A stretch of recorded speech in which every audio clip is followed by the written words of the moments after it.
Hola, buenos días. Marte es uno de los 5 planetas conocidos en la antigüedad, de las 5 estrellas errantes. Por lo tanto, no sabemos quién fue el primero en observarlo, quién fue el descubridor o la persona descubridora de Marte.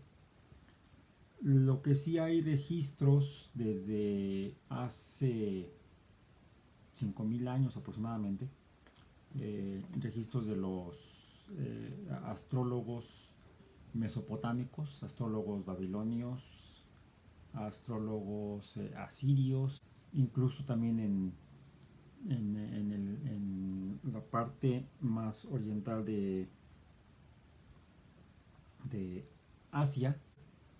Hay registros de la observación de un punto rojo que se desplaza en ese patrón errante, planetas, esas estrellas que a lo largo del año seguían el mismo camino aparente que el Sol, pero en un momento dado se detenían, ¿no?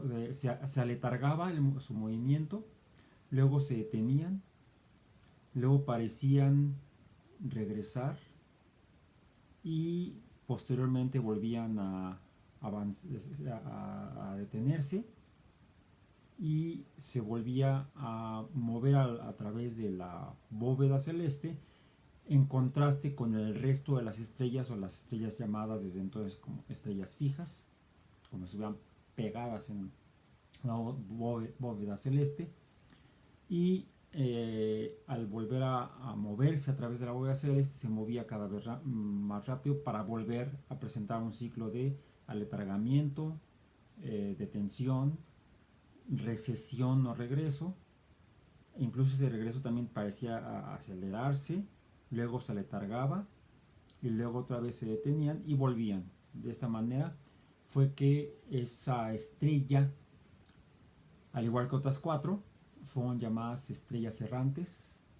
El vocablo, la frase o el calificativo en griego era astares planetes, y de ahí que se les conoció por mucho tiempo, después de los griegos, hasta la invención del telescopio astronómico. Estas fueron descritas por los asiáticos, luego por el norte de África, por los egipcios, que también hay reportes de observación en América, por los pueblos prehispánicos, y recibió el nombre griego. Los griegos lo bautizaron como Ares, promotor de la guerra, el dios de la guerra, Marte. Así entonces Marte es una estrella errante conocida desde la antigüedad. La postulación por Copérnico en el siglo XVI sobre una nueva visión del mundo, a diferencia de la antigua, que ubicaba al mundo alrededor de la Tierra. Todo existía alrededor de la Tierra, todo se movía alrededor de la Tierra, el Sol, la Luna y las estrellas errantes se moverían alrededor de la Tierra. La última descripción matemática que tenemos de ella es la de Claudio Ptolomeo, alrededor del año 150 de nuestra era. Nicolás Copérnico llegó a la conclusión de que, revisando observaciones de Aristarco y de otros astrólogos de la antigüedad, se explicaría mejor si todas las estrellas errantes y la Tierra se movían alrededor del Sol. Él afirmaba en movimientos circulares perfectos. Ahí todavía fue una concepción filosófica, todavía basada en la filosofía aristotélica, de que el círculo es una figura perfecta, cuasi divina, si no es que divina, y por lo tanto los movimientos de los planetas alrededor del Sol deberían ser órbitas circulares. Este es un punto importante, es un punto muy importante en la historia de la civilización humana, a partir de la astronomía, de la concepción astronómica, ya no solamente astrológica, del mundo, porque si bien Copérnico estuvo en lo correcto en el hecho de que son las estrellas errantes o los planetas y la Tierra los que se mueven alrededor del Sol, y no el Sol y los planetas alrededor de la Tierra, posteriormente mediciones más precisas realizadas por Tycho Brahe sugerían que el movimiento de Marte era difícil de entender porque había diferencias notables respecto al movimiento de los otros 4 planetas conocidos en la antigüedad. Esas otras 4 estrellas errantes conocidas desde los asirios, que son Mercurio, que es una estrella errante que siempre está cercana al Sol, se acerca al Sol, cercano a Mercurio, a veces sobreponía a Mercurio y a diferencia de Mercurio se alejaba un poco más del Sol, ascendía un poco más en la bóveda celeste, tanto en el atardecer como en el amanecer. Estaba Venus. Sin embargo, Venus tampoco se observa en el cenit. Esas 2 estrellas errantes se distinguían de las otras 3, que eran el más lento de todos, Saturno. Su desplazamiento a través de la bóveda celeste a lo largo del año era el más lento, el más retragado, por eso los griegos lo concibieron como el dios del tiempo, Cronos. Luego su hijo, Júpiter, que se mueve un poco más rápido o menos lento que Saturno, pero tanto Saturno como Júpiter sí pueden llegar en algún momento del año a estar arriba de nosotros en el cenit, y si se alejan completamente, esto recorren toda la bóveda celeste a lo largo del tiempo. Y Marte,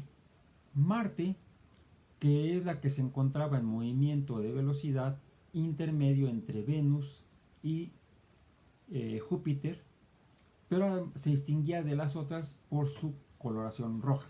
Las observaciones de Tycho Brahe pudieron determinar que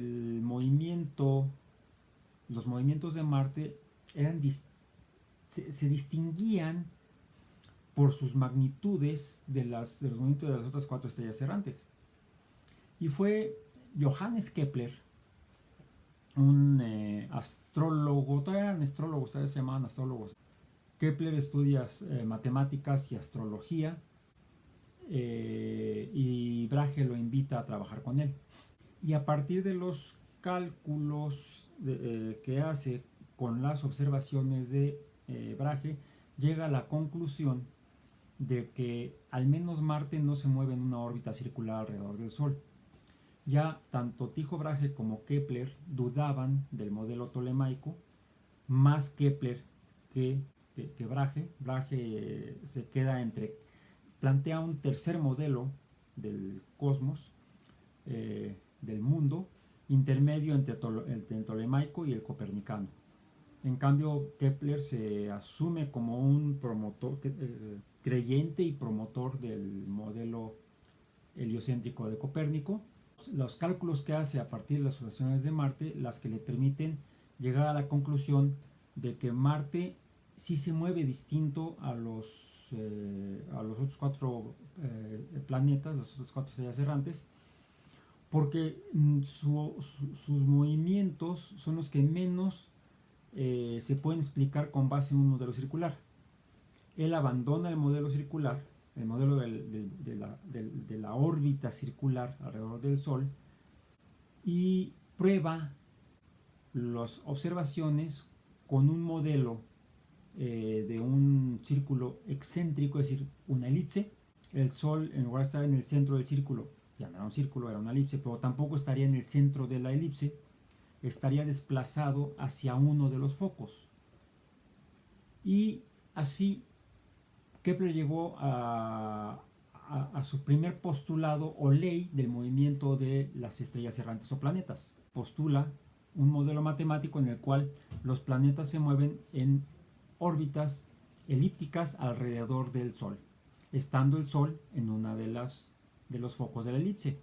Y al considerar lo que ya habían descrito los astrólogos de la antigüedad, ese movimiento variante en distancia sobre tiempo, o sea, velocidad, de las estrellas errantes a través de la bóveda celeste, la segunda ley de Kepler afirma que los planetas en su recorrido alrededor del Sol recorren áreas iguales de la elipse en tiempos iguales. Años después escribe en otra obra la tercera ley del movimiento de los planetas, que a partir de los datos que obtuvo de Brahe, le permitió postular y predecir que las distancias son proporcionales entre los planetas, y entonces se podría estimar la ubicación, si los hubiera, de otros planetas en otras órbitas con base en una ley matemática. Esa es la tercera ley de Kepler. Cuando Kepler escribe Nueva Astronomía en 1609, es cuando Galileo armó su telescopio a partir de los catalejos de los navegantes holandeses para observar los astros. Planetas que no eran puntos de luz como las estrellas, como Vega o Altair, que son, aún con el telescopio de Galileo, él las observaba como puntos de luz más brillantes, pero puntos de luz. De hecho, descubrió muchas más estrellas gracias a su anteojo o telescopio. Pero a diferencia de estas estrellas, las estrellas errantes no eran puntos de luz, no eran simples puntos de luz, sino que eran discos. Júpiter es un disco, lo ve como un pequeño disco. Venus lo ve, dependiendo del día, de la fecha en la cual lo ve en el año, como un disco, o también observa que presenta fases como la Luna. Es lo que le lleva a considerar que la única explicación del hecho de que la observación de que Venus presentara fases, es que el modelo copernicano fuera cierto. Es decir, los planetas se mueven alrededor del Sol, y de ahí, por las posiciones relativas de la Tierra y Venus respecto al Sol, desde la Tierra observaríamos en Venus fases como las de la Luna.